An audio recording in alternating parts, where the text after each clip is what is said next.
La porte céda dans un craquement qui ressemblait à un os brisé, et l'odeur qui s'échappa de la maison fut celle d'une tombe ouverte trop tôt.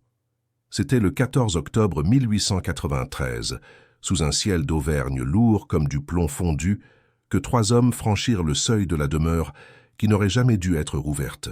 Depuis 7 ans, les villageois de Saint-Flour évitaient la colline des prêtres comme on évite un cimetière pestiféré. Depuis 7 ans, des lumières dansaient derrière les fenêtres condamnées. Depuis 7 ans, ceux qui osaient s'approcher juraient entendre des prières murmurées dans une langue qui n'était pas tout à fait du latin. Et ce matin-là, alors que le brouillard enveloppait les pierres volcaniques de la région, le notaire Édouard Valmont avait décidé qu'il était temps de mettre fin aux rumeurs. Il ne savait pas encore que certaines portes, une fois ouvertes, ne se referment jamais vraiment. Avant de continuer, dites-moi, de quelle ville vous m'écoutez? J'adore savoir où vous êtes et quelle est la température dans votre ville. Édouard Valmont avait 42 ans, une moustache grise soigneusement taillée et une réputation de rationalité qui lui avait valu le respect de toute la bourgeoisie auvergnate. Il ne croyait ni aux fantômes ni aux malédictions, seulement aux actes notariés et aux inventaires successoraux. Pourtant, ce matin-là, alors qu'il gravissait le chemin pierreux menant à la demeure, une sueur froide coulait le long de sa nuque malgré l'air glacé d'octobre. Derrière lui marchaient 2 hommes, Gustave Mercier, le serrurier du village, un colosse aux mains épaisses qui marmonnait des prières entre ses dents, et le jeune Antoine Durand, clerc de 23 ans fraîchement arrivé de Clermont-Ferrand, dont le teint pâle trahissait une nervosité grandissante. La maison se dressait comme une condamnation architecturale. 3 étages de pierre noire, des volets de bois mangés par l'humidité, un toit d'ardoise dont plusieurs tuiles manquaient comme des dents arrachées. Elle avait appartenu à la confrérie de Saint-Barthélemy, un ordre religieux mineur dont les membres s'étaient installés là en 1867 pour, disait-il, méditer dans la solitude. Mais en 1886, quelque chose s'était produit. Les archives diocésaines restaient floues. Un incident, une enquête avortée, puis le silence. Les prêtres avaient disparu. La maison avait été scellée et les lumières avaient recommencé. « Vous êtes certain de vouloir entrer, monsieur Valmont ?» La voix de Gustave tremblait légèrement. Le serrurier était un homme pratique, habitué aux serrures rouillées et aux portes récalcitrantes, mais ses yeux scrutaient les fenêtres du premier étage avec une méfiance animale. « L'héritier légitime réclame son bien, » répondit Édouard d'un ton sec, bien qu'il sentît ses propres mains trembler autour de la poignée de sa mallette en cuir. Un neveu des frères Pradel installé à Lyon. Il veut vendre. Il faut donc inventorier. Antoine, le jeune clerc, fixait la porte d'entrée massive. Le bois était si noir qu'il semblait absorber la lumière. 3 verrous, 3 cadenas, une chaîne. Pourquoi tant de précautions pour une simple maison abandonnée? Murmura-t-il. Personne ne répondit. Gustave s'avança, sortit ses outils. Le premier cadenas céda facilement, comme s'il n'attendait que cela. Le deuxième résista davantage, arrachant un grognement au serrurier. Le troisième tomba tout seul, avant même que Gustave ne le touche, s'écrasant sur les dalles de pierre avec un tintement métallique qui résonna trop longtemps dans l'air humide. Bon Dieu! Gustave recula d'un pas. Édouard sentit son cœur cogner dans sa poitrine. Continuez. La chaîne glissa comme un serpent mort. Les verrous grincèrent. Et lorsque Gustave poussa enfin la porte, celle-ci s'ouvrit sans résistance, libérant une bouffée d'air glacé qui sentait la cire de bougie, le papier moisi et quelque chose d'autre. Quelque chose de plus ancien, de plus vivant. L'intérieur était plongé dans une pénombre épaisse. Les 3 hommes restèrent sur le seuil, leur respiration formant de petits nuages blancs dans l'air froid. Édouard sortit une lampe à pétrole de sa mallette et l'alluma d'une main tremblante. La flamme jeta des ombres dansantes sur les murs du vestibule. Ce qu'ils virent les figea sur place. Le sol était couvert de poussière, certes, mais au centre de cette poussière, parfaitement visible, couraient des traces de pas, des traces fraîches, des empreintes de pieds nus adultes qui allèrent de la porte d'entrée vers l'escalier menant à l'étage, puis revenaient, puis repartaient, encore et encore, comme si quelqu'un avait passé des heures à arpenter ce couloir dans l'obscurité. « Personne n'est entré ici depuis 7 ans, chuchota Antoine, sa voix à peine audible. Alors qui… » Gustave ne termina pas sa phrase. Édouard s'obligea à respirer calmement. Il devait y avoir une explication rationnelle. Des vagabonds, peut-être. Ou des animaux. Bien que ces empreintes fussent clairement humaines, et qu'elles semblassent avoir été faites récemment, alors que la porte était scellée de l'extérieur. Il s'avança dans le vestibule, la lampe levée. À sa gauche, une porte entr'ouverte donnait sur ce qui avait dû être un salon. À sa droite, une autre pièce, fermée. Devant lui, l'escalier montait dans les ténèbres, ses marches de bois sombres disparaissant dans un noir absolu. « Nous commençons par le rez-de-chaussée », décida Édouard, s'efforçant d'adopter un ton professionnel. « Inventaire systématique. Gustave, ouvrez les volets. » Le serrurier obéit, mais ses mains tremblaient. Il poussa les volets du salon dans un grincement atroce. La lumière grise du jour envahit la pièce, révélant un intérieur figé dans le temps, des fauteuils recouverts de draps blancs, une cheminée de pierre noire, une grande table de chêne sur laquelle étaient apposés des objets qu'Édouard identifia immédiatement, des cierges, à moitié consumés. De la cire fraîche coulait encore le long de leur base. « Impossible », murmura-t-il. Antoine s'approcha de la table, fasciné et terrifié. « Ces bougies ont brûlé récemment. Regardez, la cire est encore molle. Ne touchez à rien !» La voix d'Édouard claqua dans le silence, mais c'était trop tard. Les doigts d'Antoine avaient effleuré l'une des bougies, et à cet instant précis, un son monta de l'étage supérieur. Un son lent, régulier, insupportable. Des pas. Quelqu'un marchait au-dessus de leur tête. Gustave laissa échapper un gémissement étouffé et recula vers la porte d'entrée. Antoine était paralysé, ses yeux fixés sur le plafond, et Édouard Valmont, l'homme rationnel, le notaire respecté, sentit quelque chose se briser en lui. Une certitude, une confiance dans l'ordre naturel des choses. Les pas continuaient, réguliers, méthodiques. Ils allaient d'un bout de la pièce à l'autre, exactement comme les traces de poussière dans le vestibule. Marcher, s'arrêter, marcher, s'arrêter. « Il faut partir », souffla Gustave. « Maintenant. » Mais Édouard secoua la tête. Il ne savait pas d'où lui venait ce courage suicidaire, cette nécessité de savoir. « Non, nous montons. »« Ça, vous êtes fou. »« Nous montons, » répéta Édouard, et sa voix était celle d'un homme qui marche vers sa propre tombe en parfaite connaissance de cause. Les trois hommes se retrouvèrent au pied de l'escalier. La lampe à pétrole tremblait dans la main d'Édouard. Au-dessus, les pas avaient cessé. Un silence absolu régnait maintenant, plus terrifiant encore que le bruit. La première marche gémit sous le poids d'Édouard. La deuxième craqua. À la cinquième, Antoine murmura « Il y a quelque chose d'écrit sur le mur ». Édouard leva la lampe. Gravé dans le plâtre du mur, courant le long de l'escalier, il y avait des mots.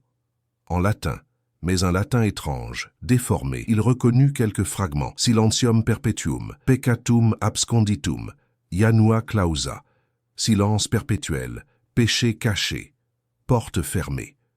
Ils atteignirent le palier du premier étage. 3 portes, toutes fermées. Édouard posa la main sur la poignée de la première, sentit le métal glacé contre sa paume. Il tourna. La porte s'ouvrit sur une chambre vide. Complètement vide. Pas de meubles, pas de rideaux. Juste 4 murs nus et, au centre du plancher, un cercle tracé à la craie blanche. À l'intérieur du cercle, des symboles qu'Édouard ne reconnut pas. Et au centre exact du cercle, une tache sombre, du sang séché, vieux de plusieurs années. « Seigneur Jésus !» chuchota Gustave en se signant. Édouard referma la porte, le cœur battant. La deuxième chambre était identique. Cercle. Symbole, sang. La troisième également. Qu'est-ce qu'il faisait ici? La voix d'Antoine était à peine un souffle. Édouard ne répondit pas, parce qu'il commençait à comprendre, et que cette compréhension était pire que l'ignorance. Il restait une porte, au fond du couloir, plus grande que les autres. Édouard s'en approcha lentement, chaque pas résonnant dans le silence oppressant. Sur cette porte était clouée une plaque de cuivre ternie. Il approcha la lampe pour lire l'inscription gravée « Sacrarium secretum » « Sanctuaire secret ». Sa main se posa sur la poignée. Elle était brûlante, impossible, mais il la sentait, cette chaleur intense contre sa paume. Il tourna, et la porte s'ouvrit sur l'obscurité la plus totale qu'Édouard eût jamais vue. Une obscurité qui semblait solide, vivante, et qui commença à se déverser dans le couloir comme une marée noire. Antoine hurla. Gustave s'enfuit vers l'escalier, et Édouard Valmont, pétrifié, vit quelque chose bouger dans cette obscurité. Quelque chose qui n'était ni homme ni ombre, mais qui avait jadis été humain. Puis la lampe s'éteignit. L'obscurité se retira comme une respiration inversée, aspirée vers l'intérieur de la pièce avec un sifflement qui glaça le sang d'Édouard. Il se retrouva seul dans le couloir. Gustave avait dévalé l'escalier, ses pas résonnant dans toute la maison, avant que la porte d'entrée ne claque violemment. Antoine était recroquevillé contre le mur, les mains sur les oreilles, les yeux fermés, marmonnant des prières incohérentes. La lampe à pétrole gisait sur le plancher, miraculeusement intacte mais éteinte, et la porte du sanctuaire secret était maintenant refermée, comme si elle ne s'était jamais ouverte. Édouard Valmont réalisa qu'il tremblait de tous ses membres. Sa chemise était trempée de sueur malgré le froid mordant qui régnait dans la maison. Il avait vu quelque chose, ou plutôt, il avait senti quelque chose. Une présence si ancienne, si lourde de désespoir et de rage contenue, qu'elle avait failli le faire tomber à genoux. « Monsieur Valmont !» La voix d'Antoine était brisée. Qu'est-ce que c'était? Édouard ramassa la lampe, la ralluma d'une main tremblante. La flamme vacilla, projetant des ombres affolées sur les murs. « Je ne sais pas, mais nous devons partir, maintenant. » Ils descendirent l'escalier en courant, leurs pas précipités résonnant dans le vestibule. Dehors, Gustave les attendait au pied de la colline, livide, refusant de remonter même de quelques mètres. Le brouillard s'était épaissi, transformant le paysage d'Auvergne en un tableau gris et hostile. Les prairies se perdaient dans une brume lactescente et au loin, les clochers de Saint-Flour semblaient flotter dans le néant. « Je ne retournerai jamais là-haut, » déclara Gustave, sa voix rauque. « Jamais. Vous pouvez me dénoncer à la gendarmerie, me traîner devant le juge, je m'en fiche. Cette maison, ce n'est pas une maison. C'est une tombe, et ce qui s'y trouve n'est pas mort. » Édouard ne le contredit pas. Il se contenta de hocher la tête, les yeux fixés sur la demeure qui les dominait, massive et silencieuse. Les fenêtres du premier étage le regardaient comme des yeux vides. Et il aurait juré, bien qu'il fût midi passé, voir une lueur trembler derrière l'une d'elles. De retour à son étude, rue de la Liberté, Édouard s'enferma dans son bureau. Antoine était rentré chez lui, prétextant un malaise. Le notaire s'assit lourdement dans son fauteuil de cuir et sortit le dossier concernant la confrérie de Saint-Barthélemy. Les documents étaient rares, trop rares pour un ordre religieux installé pendant près de 20 ans. Un acte de donation daté de 1867, un certain Théophile Pradel, riche négociant en dentelle, léguait sa demeure familiale à la confrérie pour les œuvres pieuses et la méditation contemplative. Ensuite, quelques lettres administratives concernant l'entretien de la propriété, puis plus rien pendant des années. Et enfin, en mars 1886, une note laconique de l'évêché de Clermont. La confrérie de Saint-Barthélemy est dissoute par ordre de Monseigneur l'évêque. Les biens sont placés sous séquestre. Aucune correspondance ne sera entretenue concernant cette affaire. Aucune explication, aucun détail, juste le silence administratif. Édouard se massa les tempes, il avait mal à la tête, une douleur sourde qui pulsait derrière ses yeux. Dehors, la nuit tombait déjà précoce en cette saison. Les lampes à gaz de la rue s'allumaient une à une, projetant des halos jaunâtres dans le brouillard persistant. Il devait comprendre. Cette maison recélait un secret si terrible que l'Église elle-même avait préféré l'enterrer. Mais Édouard Valmont n'était pas homme à reculer devant l'inconnu. Sa curiosité, cette maladie de l'esprit qui l'avait toujours poussé à chercher la vérité derrière les apparences, était maintenant une obsession dévorante. Il prit une décision. Il irait consulter les archives diocésaines. Si des réponses existaient, elles se trouvaient là-bas. Le lendemain matin, sous une pluie fine et glacée, Édouard se présenta à l'évêché de Clermont-Ferrand. Le bâtiment était une forteresse de pierre grise, austère et imposante, qui surplombait la ville depuis des siècles. Un jeune séminariste l'accueillit avec une courtoisie distante et le conduisit à travers des couloirs interminables qui sentaient l'encens et le vieux papier. « Monsieur Valmont, c'est cela ?»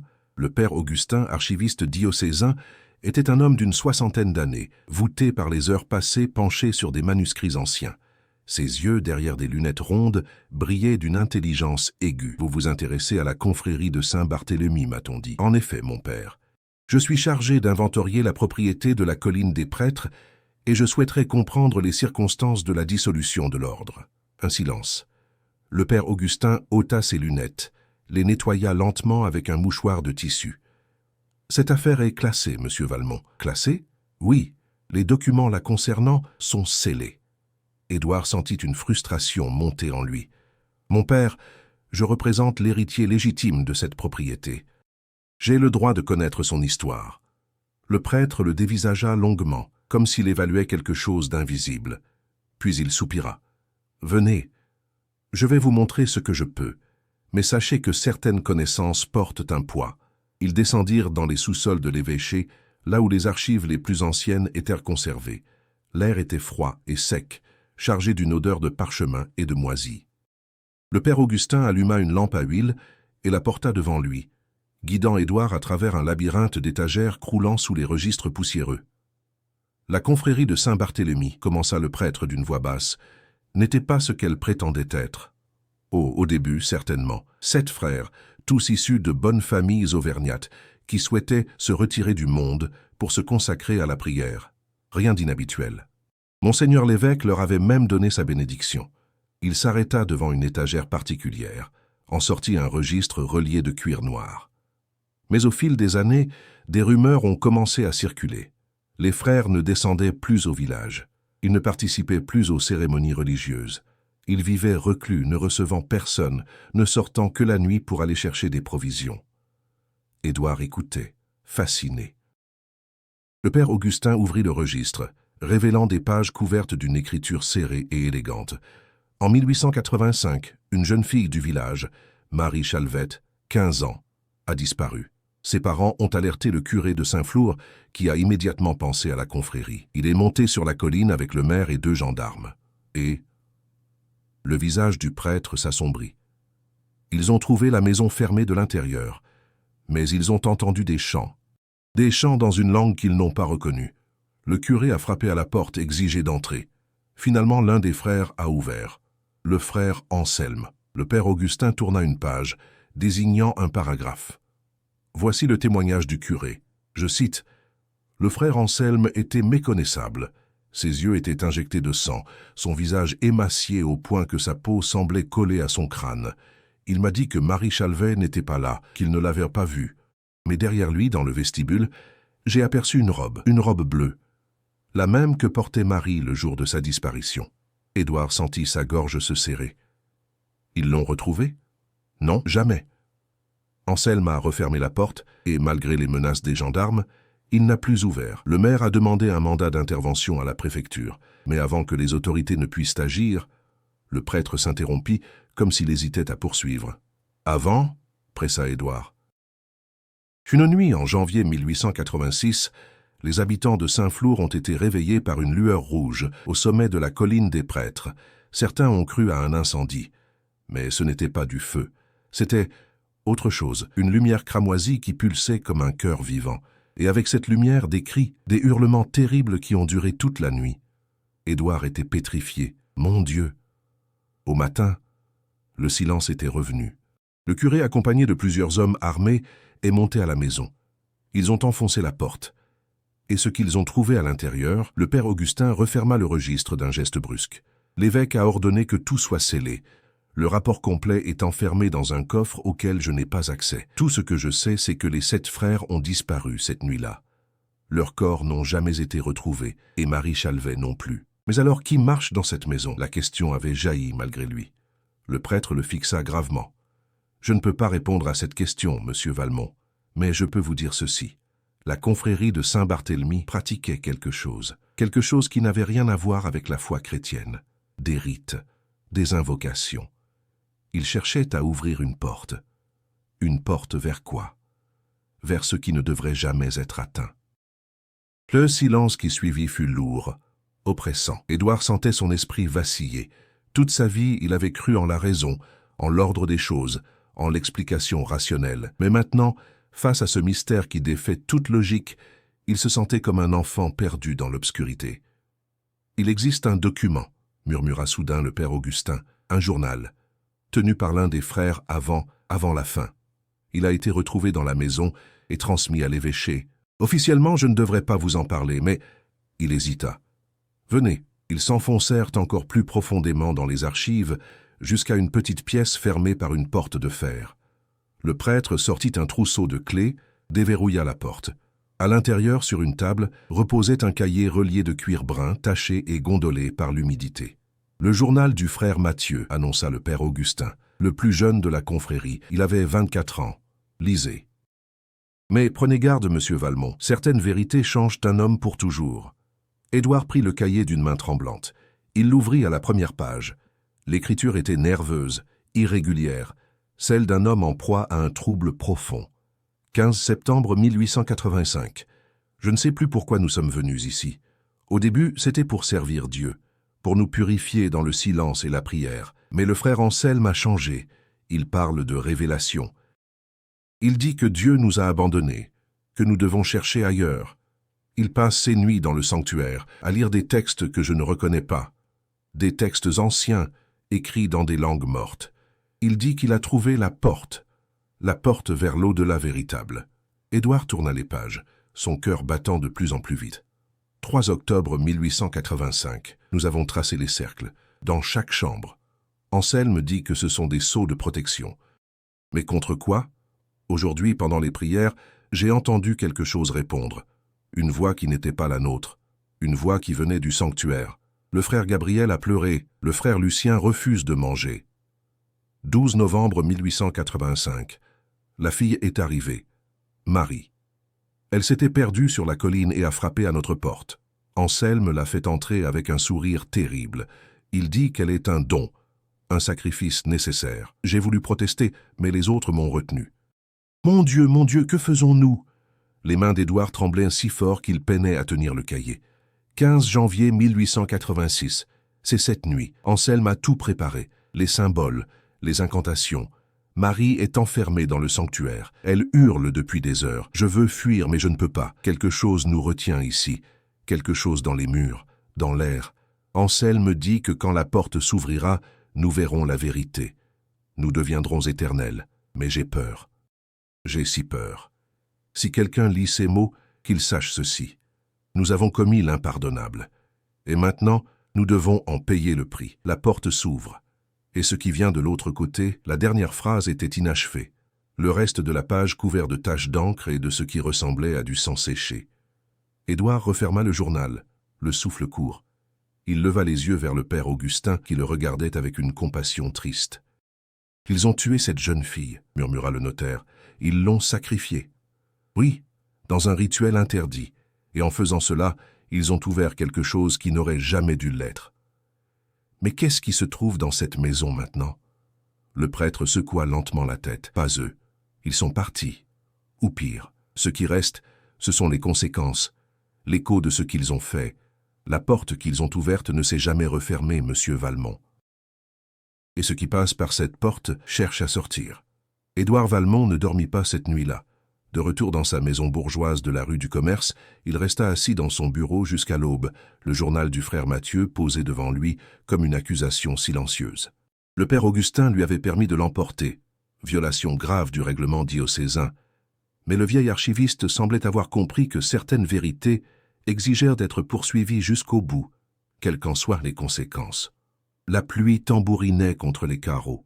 Dans la cheminée, les braises mourantes projetaient des ombres dansantes sur les murs tapissés de livres de droit. Édouard relisait les dernières entrées du journal, cherchant désespérément un détail qui lui aurait échappé, une clé pour comprendre ce qui s'était réellement passé cette nuit de janvier 1886. La porte s'ouvre, et ce qui vient de l'autre côté de quoi? De la mort, de la raison, de la réalité elle-même. Un bruit le fit sursauter, un léger grattement contre la porte de son bureau. Il se leva, le cœur battant, et ouvrit d'un geste brusque. Il n'y avait personne, juste le couloir obscur de sa maison silencieux et vide. Mais sur le plancher, devant la porte, gisait une enveloppe de papier jauni scellée à la cire rouge. Édouard la ramassa d'une main tremblante. Aucune adresse, aucun cachet postal, comme si elle était apparue de nulle part. Il brisa le sceau et déplia la lettre à l'intérieur. L'écriture était élégante, presque féminine, tracée à l'encre noire. « Monsieur Valmont, vous cherchez à comprendre ce qui s'est passé sur la colline des prêtres. Je peux vous aider. Je suis la seule personne encore vivante qui est pénétrée dans cette maison après la nuit de janvier 1886. Je possède des informations que l'Église a voulu enterrer. Si vous voulez la vérité, retrouvez-moi demain à midi à l'auberge du Pont-Vieux, à Saint-Flour. Venez seul, et n'en parlez à personne. Quelqu'un qui sait. » Aucune signature. Édouard retourna la lettre, cherchant un indice, mais il n'y avait rien d'autre. Son esprit rationnel lui hurlait de ne pas répondre à cette convocation anonyme. Mais sa curiosité, cette maladie qui le rongeait depuis qu'il avait franchi le seuil de la maison maudite, était plus forte que la prudence. Le lendemain, à midi précis, Édouard poussa la porte de l'auberge du Pont-Vieux. L'établissement était sombre et enfumé, sentant la bière aigre et le tabac froid. Quelques habitués jouaient aux cartes près de la cheminée, sans lever les yeux vers le nouveau venu. L'aubergiste, un homme massif au tablier taché, lui indiqua d'un geste une table isolée dans le fond de la salle. Une femme était assise là, de dos. Édouard s'approcha lentement. Lorsqu'elle se retourna, il eut un choc. Elle devait avoir une 60aine d'années, mais son visage portait les marques d'une vie difficile. Des rides profondes encadraient sa bouche, et ses yeux d'un gris délavé brillaient d'une intensité troublante. Elle était vêtue de noir, à la mode d'une autre époque, et ses mains gantées de dentelle serraient une canne d'ébène. « Monsieur Valmont, » dit-elle d'une voix rauque, « asseyez-vous. » Il obéit, déposant son chapeau sur la table. « Qui êtes-vous ? Je m'appelle Hélène Duroc. Autrefois, j'étais sage-femme à Saint-Flour, mais c'était il y a longtemps. Avant que je ne voie ce que personne ne devrait voir. » Elle fit signe à l'aubergiste, qui apporta 2 verres de vin rouge sombre. Édouard ne toucha pas au sien. Hélène but une longue gorgée, comme pour se donner du courage. « Vous avez lu le journal du frère Mathieu, dit-elle. Ce n'était pas une question. Comment savez-vous ? Le père Augustin est un vieil ami. Il m'a prévenu que quelqu'un s'intéressait à nouveau à cette affaire. J'ai attendu. J'ai espéré qu'on laisserait dormir les morts. Mais vous êtes monté là-haut, n'est-ce pas? Vous avez ouvert cette maudite porte. » Édouard acquiesça lentement. « J'ai vu quelque chose. » Hélène ferma les yeux un instant. « Alors il est trop tard pour vous, comme il a été trop tard pour moi. Que voulez-vous dire ?» Elle rouvrit les yeux, et Édouard y vit une douleur si profonde qu'il en eut le souffle coupé. Marie Chalvette était ma nièce, la fille de ma sœur Marguerite. Quand elle a disparu, j'ai remué ciel et terre. J'ai supplié le curé, le maire, les gendarmes. Mais personne ne voulait affronter la confrérie. Les frères étaient des hommes instruits, issus de familles respectables. Qui allait croire qu'ils avaient kidnappé une simple paysanne? Sa voix se brisa. Elle but une nouvelle gorgée de vin. Puis est venue cette nuit, la nuit de la lumière rouge. J'habitais en bordure du village, et de ma fenêtre, je voyais la colline. J'ai vu cette lueur écarlate pulser comme un cœur vivant. J'ai entendu les cris, les hurlements de Marie. Je reconnaîtrais sa voix entre mille. Elle appelait au secours, elle appelait sa mère. Des larmes coulèrent maintenant sur les joues de flétries d'Hélène. J'ai couru seul, dans la nuit. J'ai grimpé cette colline maudite alors que tout le village restait terré dans les maisons. Et quand je suis arrivé devant la maison, la porte était ouverte, grande ouverte, comme une bouche béante. Édouard se pencha en avant, captivé. « Vous êtes entré ?» ?»« Oui. Dieu me pardonne, oui. » Sa voix n'était plus qu'un murmure. Le vestibule était plongé dans une obscurité totale.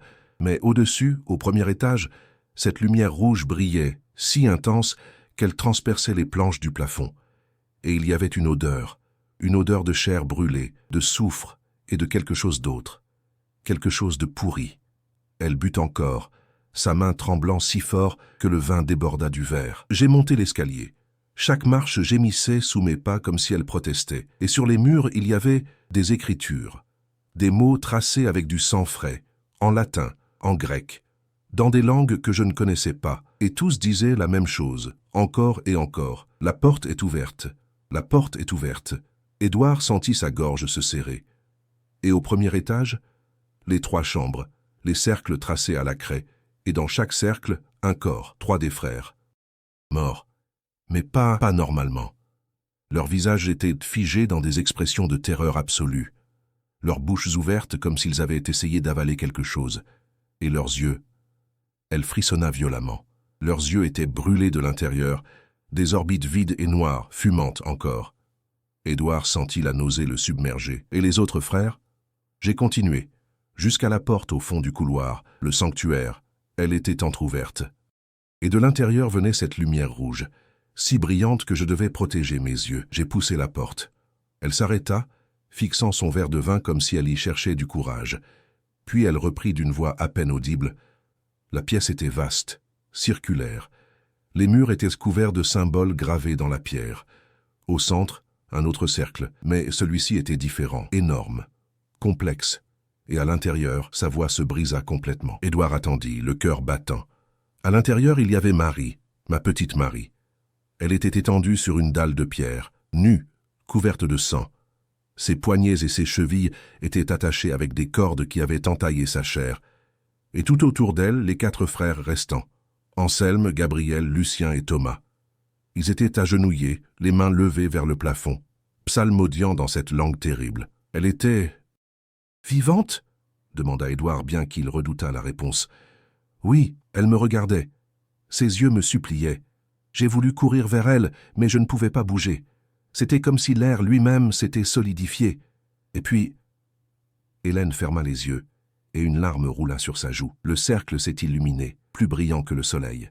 Et au centre, juste au-dessus de Marie, quelque chose s'est ouvert. Je ne sais pas comment le décrire. Ce n'était pas un trou. Ce n'était pas une porte au sens où nous l'entendons. C'était une déchirure, une blessure dans la réalité elle-même. Et de l'autre côté, il y avait... Elle rouvrit les yeux, et Édouard recula instinctivement devant la terreur pure qu'il y lut. Il n'y avait rien, le néant absolu, l'absence totale de tout, pas d'obscurité, parce que l'obscurité est encore quelque chose, juste le vide. Et dans ce vide, des choses bougeaient. Des choses qui n'avaient pas de forme, pas de substance, mais qui étaient conscientes, affamées.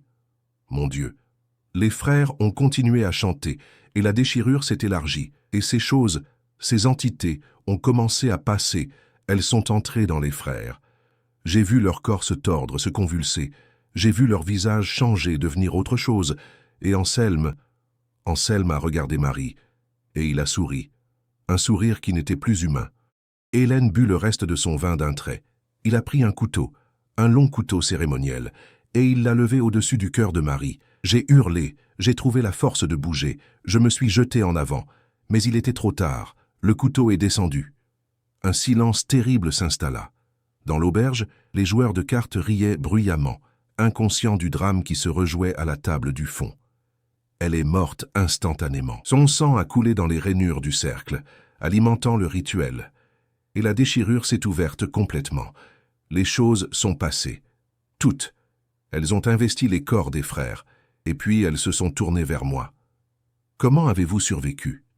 Je ne sais pas. Peut-être parce que je n'étais pas censé être là, peut-être parce que le rituel était déjà terminé, ou peut-être... Elle hésita. Peut-être parce qu'elle voulait un témoin.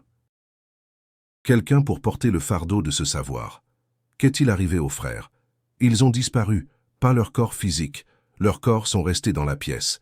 Mais ce qui les animait, ce qui les avait possédés, est parti. Aspiré à nouveau dans la déchirure. Et la déchirure s'est refermée, partiellement. Partiellement. Hélène le fixa intensément. La porte qu'ils ont ouverte cette nuit-là ne s'est jamais complètement refermée, monsieur Valmont. Elle est toujours là. Dans le sanctuaire. Une fissure dans la réalité, et parfois quelque chose essaie de passer.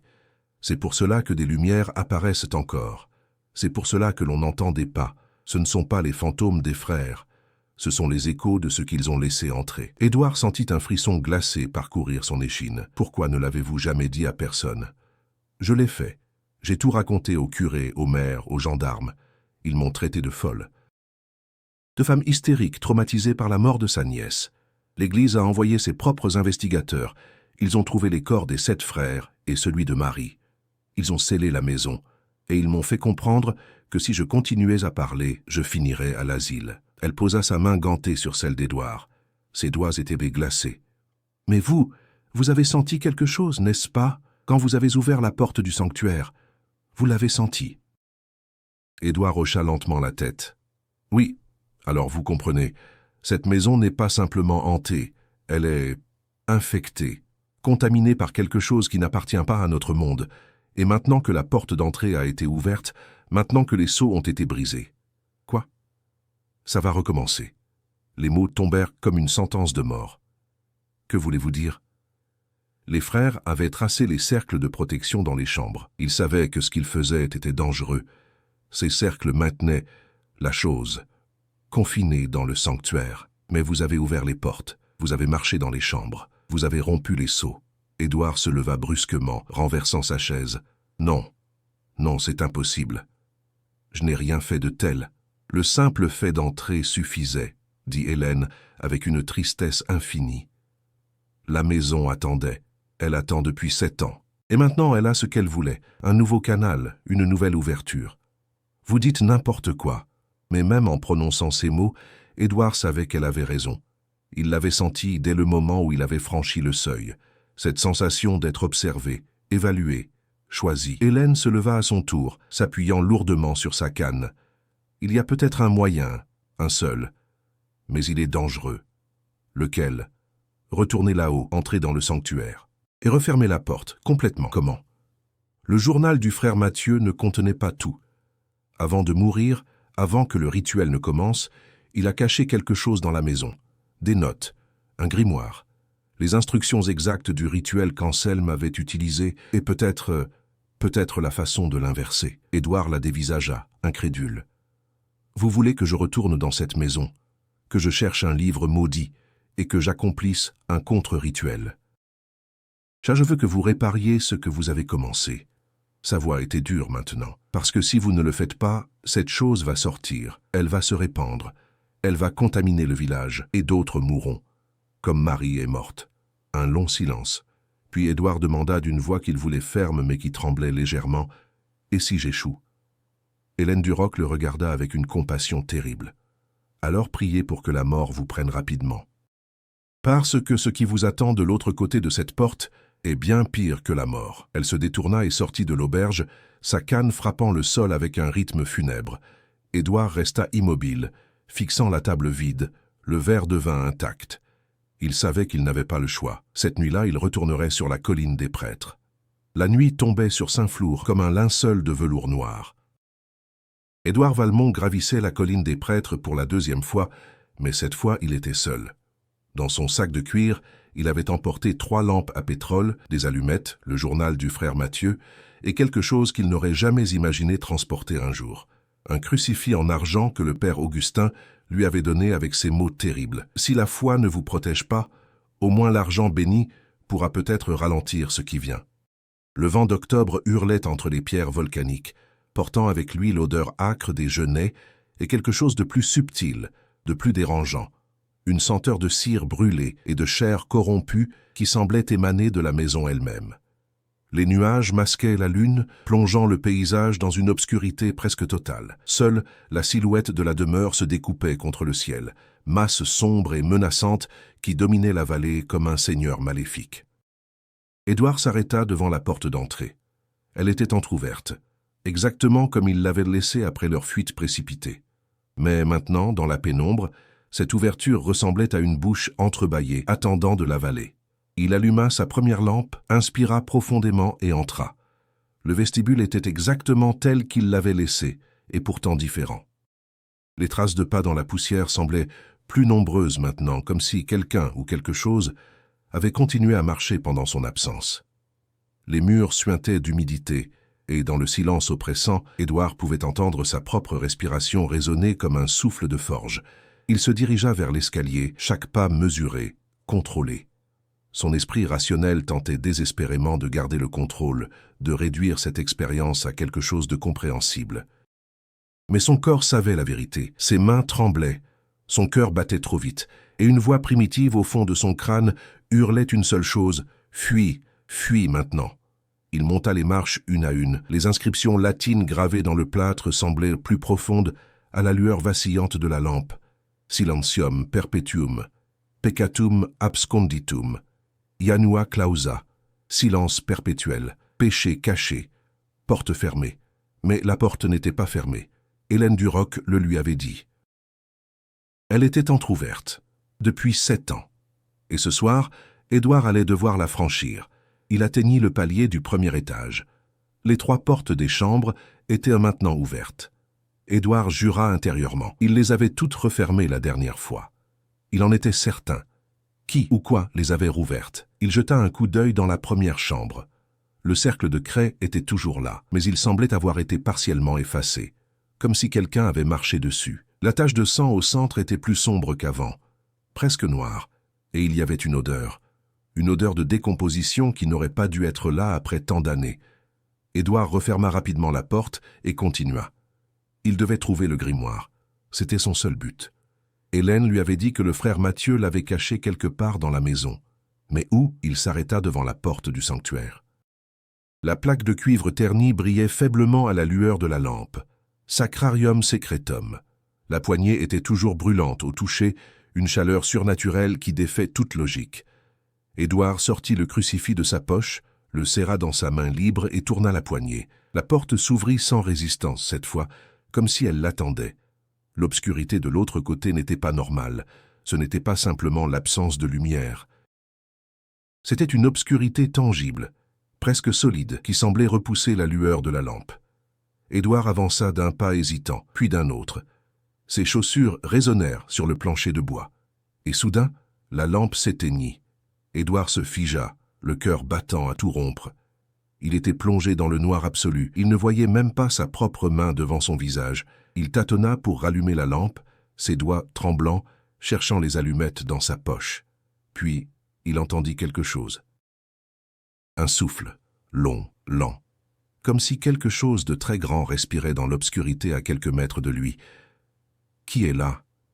Sa voix était à peine un murmure rauque. Pas de réponse. Juste ce souffle. In, out, in, out. Édouard craqua une allumette. La petite flamme jaillit, repoussant faiblement les ténèbres. Et dans cette seconde de lumière vacillante, il vit. La pièce était circulaire, exactement comme Hélène l'avait décrit. Les murs étaient couverts de symboles gravés dans la pierre. Mais ces symboles bougeaient. Ils rampaient sur les murs comme des insectes vivants, se tordant et se reformant sans cesse. Au centre de la pièce, le grand cercle rituel était toujours visible, mais il brillait maintenant d'une lueur rouge sombre, comme des braises mourantes.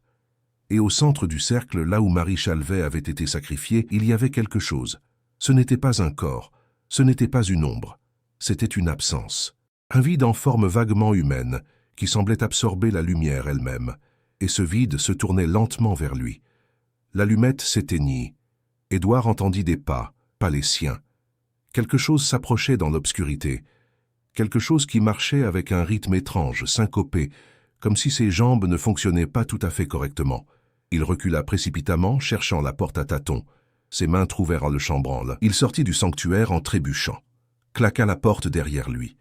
Dans le couloir du premier étage, la lumière de la lune filtrait maintenant à travers une fenêtre, offrant une maigre visibilité. Édouard s'effondra contre le mur, haletant. Ses mains tremblaient violemment.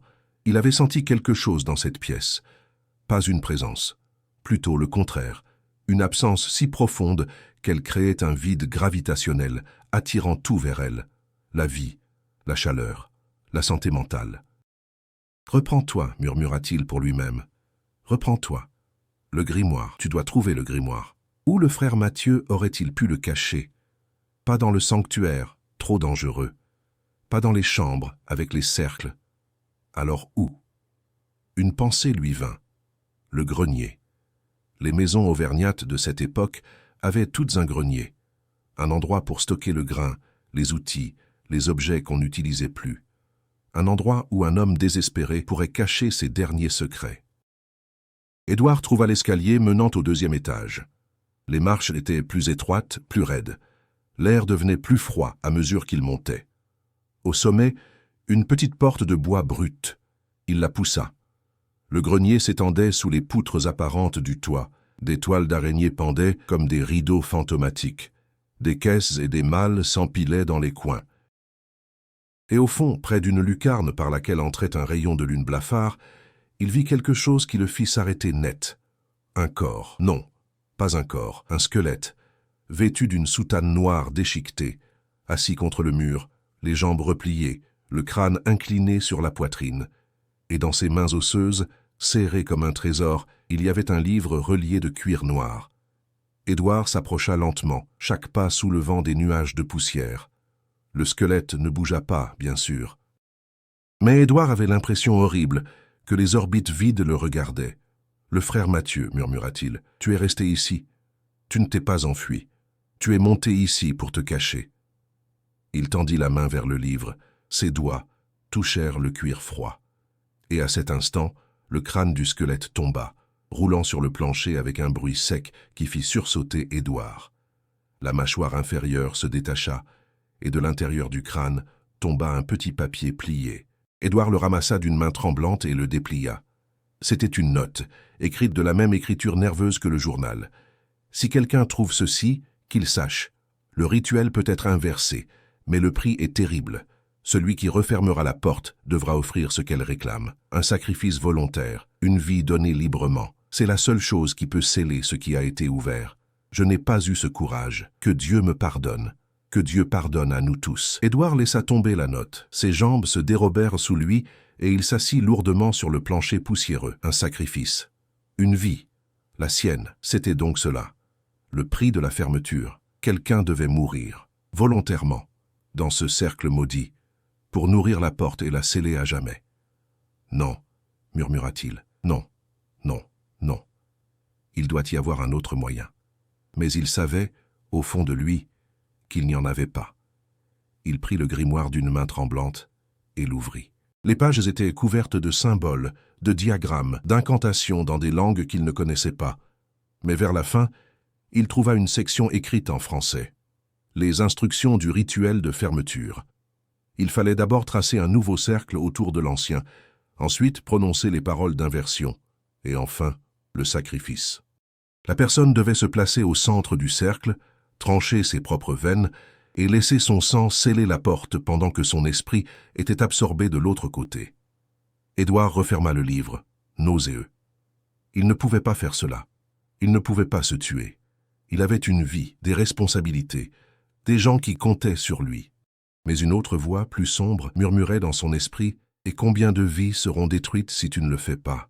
Combien de Marie Chalvette mourront parce que tu as été trop lâche pour réparer ton erreur ?»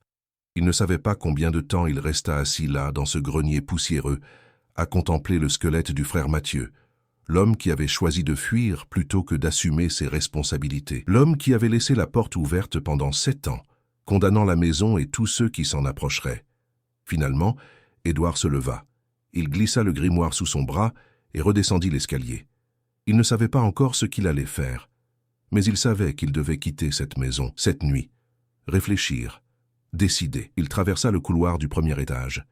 La porte du sanctuaire était toujours fermée, mais maintenant, il pouvait voir de la lumière filtrer sous le seuil. Cette lueur rouge qu'il avait aperçue dans le cercle, elle pulsait, lentement, régulièrement, comme un cœur. Édouard accéléra le pas. Il dévala l'escalier menant au rez-de-chaussée. Le vestibule était exactement comme il l'avait laissé. La porte d'entrée était ouverte. Il voyait la nuit au dehors, la liberté, l'air frais. Il courut vers la sortie, et la porte se referma violemment devant lui. Édouard s'arrêta net, le souffle coupé. Il tendit la main vers la poignée. Elle ne bougeait pas. Comme si elle était soudée. « Non » murmura-t-il. « Non, laisse-moi sortir. » Un rire résonna derrière lui, un rire grave, caverneux, qui n'avait rien d'humain. Édouard se retourna lentement. Au pied de l'escalier se tenaient 7 silhouettes, 7 formes vêtues de soutanes noires en lambeaux. Leurs visages étaient cachés par des capuches, mais Édouard pouvait sentir leurs regards posés sur lui, des regards froids, affamés. « Tu as ouvert la maison » dit l'une des silhouettes. Sa voix était celle du frère Anselme, telle que décrite dans le journal. Cultivée, arrogante, mais déformée maintenant par quelque chose d'inhumain. « Tu as brisé les sceaux, tu nous as libérés. Vous êtes mort, » souffla Édouard. « Vous êtes mort il y a 7 ans. Nous sommes bien au-delà de la mort, » répondit une autre voix. « Nous sommes ce qui vient d'après, ce qui attend de l'autre côté de la porte. Et maintenant, grâce à toi, nous pouvons enfin sortir. » Les 7 silhouettes commencèrent à avancer, lentement, méthodiquement. Leurs pas résonnaient à l'unisson sur le plancher de bois. Édouard recula jusqu'à ce que son dos touche la porte. Il serra le crucifix dans sa main. « Au nom du Christ, je vous ordonne de reculer. » Les silhouettes s'arrêtèrent. Puis elles éclatèrent de rire, un rire horrible, discordant, qui semblait venir de 7 gorges différentes, mais formait une seule voix atroce. « Ton Dieu n'a aucun pouvoir ici, » dit Anselme. « Nous avons ouvert une porte qu'il ne peut pas fermer. Nous avons touché ce qui existait avant lui. Et maintenant, les capuches tombèrent. Édouard hurla. Les visages n'étaient pas humains. Ils l'avaient été autrefois. Mais maintenant, c'étaient des masques de chair corrompue. Les yeux étaient des trous béants remplis de cette même obscurité qu'Édouard avait vue dans le sanctuaire. Les bouches s'ouvraient sur des gouffres impossibles, et de leur peau émanait cette lueur rouge pulsante. « Tu vas nous rejoindre » dirent-elles toutes en chœur. Tu vas passer la porte, et tu vas nous aider à faire entrer ce qui attend de l'autre côté. Les 7 choses qui avaient été les frères de la confrérie se ruèrent vers lui. Édouard lâcha le crucifix. Ses doigts cherchèrent frénétiquement la poignée de la porte, et miraculeusement cette fois, elle tourna. Il se jeta dehors, tomba dans l'herbe froide, roula sur lui-même. Derrière lui, les 7 silhouettes s'arrêtèrent sur le seuil, comme retenues par une barrière invisible. « Tu ne peux pas fuir éternellement, » dit la voix d'Anselme. « Nous sommes liés maintenant, toi et nous, par le sang, par la peur. Tu reviendras, parce que tu sais ce que tu dois faire.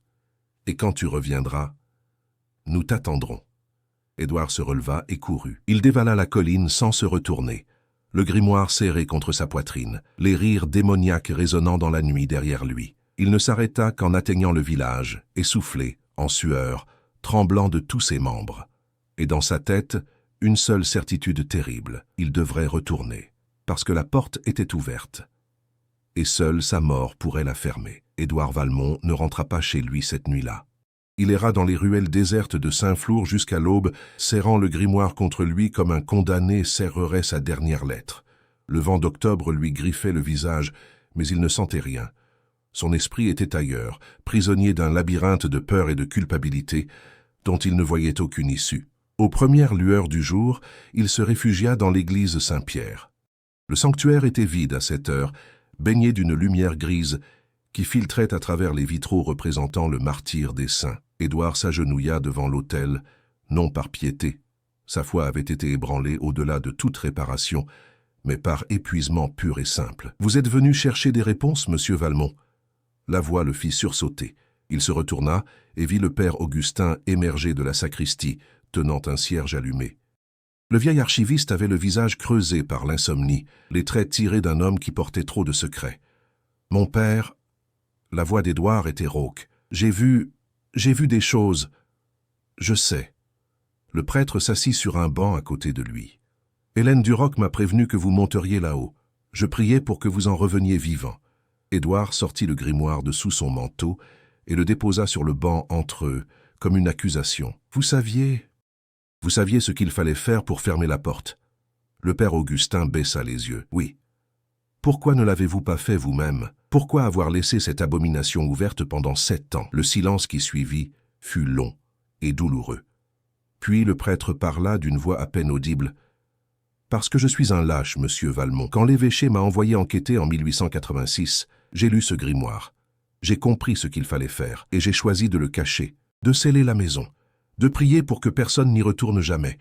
Je me suis dit que Dieu trouverait un autre moyen, que le temps guérirait cette blessure. Mais les blessures comme celle-là ne guérissent pas, elles pourrissent. » Édouard le dévisagea, partagé entre la colère et une compréhension terrible. « Combien de personnes sont mortes à cause de votre lâcheté? » 3. Le père Augustin ferma les yeux. 3 vagabonds qui ont tenté de s'abriter dans la maison au fil des années. Leurs corps ont été retrouvés au pied de la colline, leurs visages figés dans une terreur absolue. Et chaque fois, je me suis dit, c'est moi qui les ai tués en refusant d'agir. Alors pourquoi n'allez-vous pas là-haut maintenant? Pourquoi ne vous sacrifiez-vous pas? » Le prêtre rouvrit les yeux et Édouard y vit des larmes. « Parce que le sacrifice doit être fait par celui qui a ouvert la maison. C'est écrit dans le grimoire. Celui qui brise les sceaux doit payer le prix.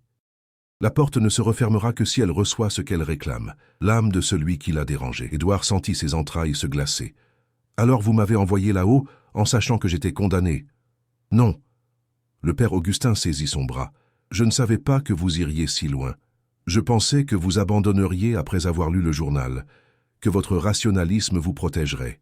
Mais vous avez la maladie de la vérité, monsieur Valmont. Vous ne pouvez pas laisser un mystère non résolu. Et maintenant? Maintenant, je dois mourir. » Édouard prononça ces mots avec un calme étrange, comme s'il parlait de quelqu'un d'autre. Le prêtre ne répondit pas. Il n'y avait rien à dire. Édouard se leva, ramassa le grimoire.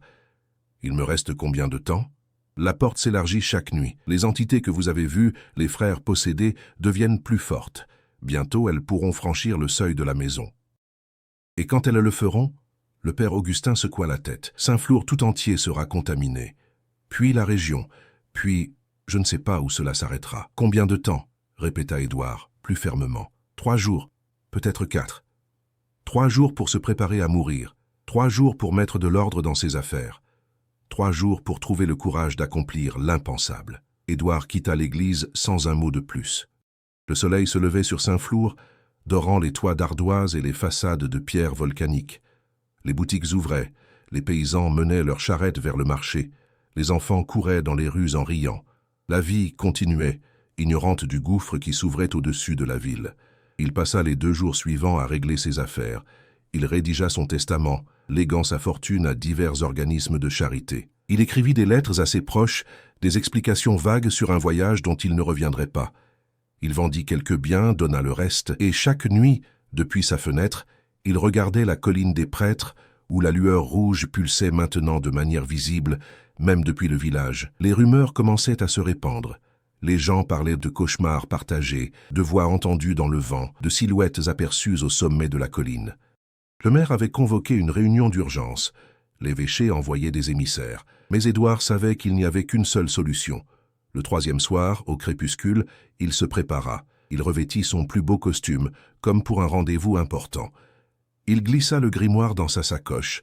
Il prit le couteau cérémoniel que le père Augustin lui avait donné, un ancien instrument liturgique, béni et consacré, le seul objet qui pourrait accomplir le sacrifice rituel. Et il prit une dernière chose, une petite photographie dans un cadre d'argent. Le portrait de sa défunte épouse, Marguerite, morte en couche 15 ans plus tôt. Il la regarda longuement, se demandant s'il la reverrait de l'autre côté ou si ce qui l'attendait au-delà de la porte était bien pire que le simple néant. « Pardonne-moi » murmura-t-il à l'image. « Pardonne-moi d'avoir été trop curieux, trop orgueilleux. » Puis il sortit dans la nuit. La montée vers la maison fut interminable. Chaque pas était un combat contre l'instinct de survie qui hurlait dans son crâne. Mais Édouard avançait, mécanique, déterminé. Il avait pris sa décision. Il paierait le prix de son erreur. La maison l'attendait, massive et silencieuse. La porte d'entrée était grande ouverte, comme une invitation ou un piège. Édouard entra. Le vestibule était maintenant illuminé par cette lueur rouge qui semblait suinter des murs eux-mêmes. Les traces de pas dans la poussière formèrent maintenant un motif complexe, un labyrinthe qui convergeait tous vers l'escalier. Et sur les murs, de nouvelles inscriptions étaient apparues. Non plus en latin, mais en français, des mots griffés dans le plâtre, comme par des ongles désespérés.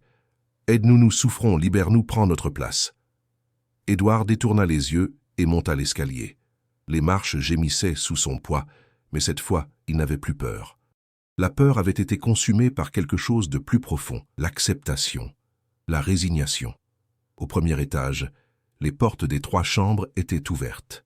Dans chacune, debout au centre du cercle, se tenait une silhouette encapuchonnée. Les frères Gabriel, Lucien et Thomas. Ils ne bougeaient pas. Ils attendaient. Le regardaient passer. Édouard atteignit la porte du sanctuaire. La plaque de cuivre brillait maintenant d'une lueur propre. Sacrarium secretum. La poignée n'était plus brûlante. Elle était glacée, froide comme la mort elle-même. Il ouvrit. La pièce circulaire était exactement comme il l'avait vue dans ses cauchemars pendant les 3 derniers jours. Les symboles sur les murs rampaient et se tordaient. Le cercle au centre brillait d'une lumière cramoisie aveuglante. Et au-dessus du cercle, flottant comme une plaie béante dans la réalité, se trouvait la porte. Ce n'était pas une ouverture physique, c'était une déchirure, une fissure dans le tissu même de l'existence. Et de l'autre côté, Édouard pouvait voir, ou plutôt sentir, ce qui attendait. Le vide. L'absence, l'antithèse de toute vie, de toute lumière, de toute espérance. « Tu es revenu. » La voix d'Anselme résonna depuis tous les coins de la pièce à la fois. « Je savais que tu reviendrais. » Les 7 silhouettes émergèrent des ombres, formant un cercle autour d'Édouard. Leurs visages corrompus souriaient de sourires impossibles. « Es-tu prêt à accomplir ce qui doit être fait ?» demanda Anselme.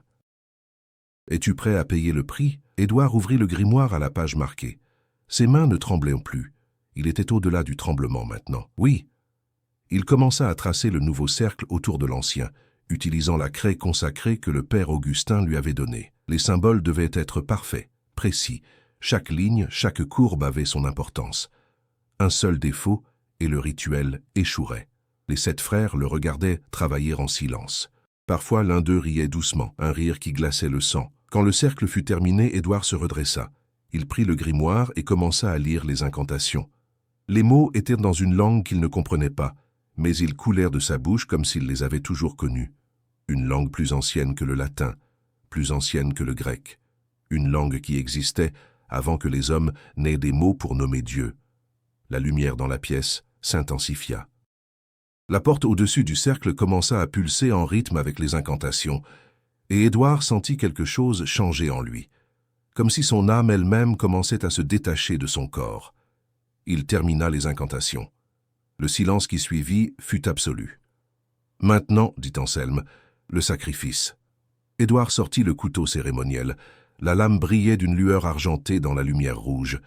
Il s'avança vers le centre du cercle, là où Marie Chalvet était morte 7 ans auparavant. Il se tint debout, le couteau dans une main, la photographie de Marguerite dans l'autre. Il regarda une dernière fois les 7 créatures qui avaient été des hommes. « Que Dieu vous accorde la paix, dit-il doucement, même si vous ne la méritez pas. » Puis il porta le couteau à son poignet gauche.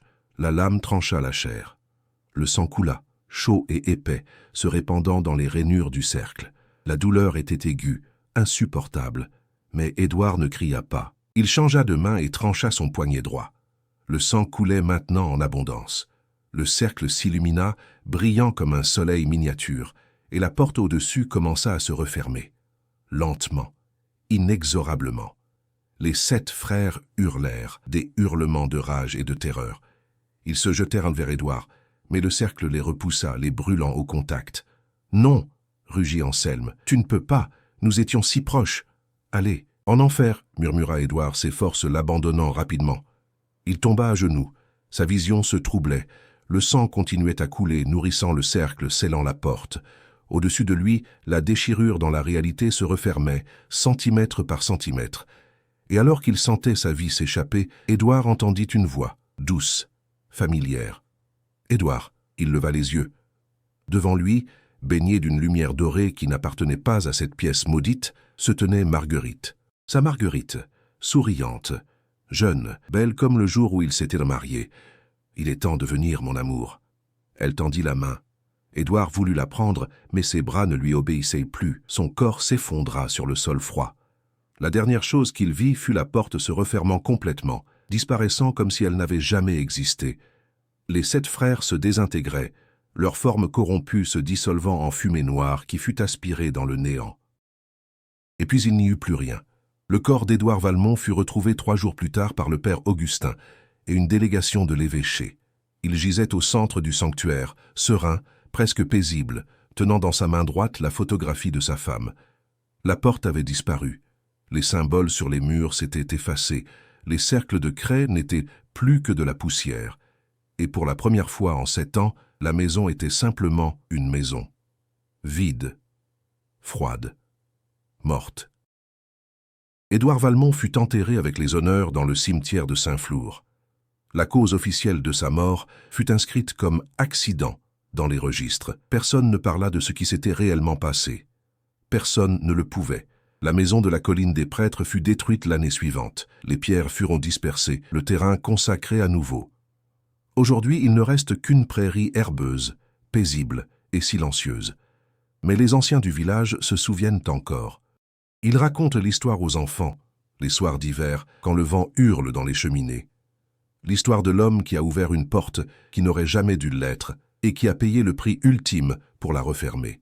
Certains disent que par les nuits de pleine lune, on peut encore voir une silhouette solitaire au sommet de la colline. Un homme en costume noir, debout là où se trouvait autrefois la maison, regardant vers le village, veillant, protégeant, s'assurant que la porte reste fermée. Pour toujours. Fin.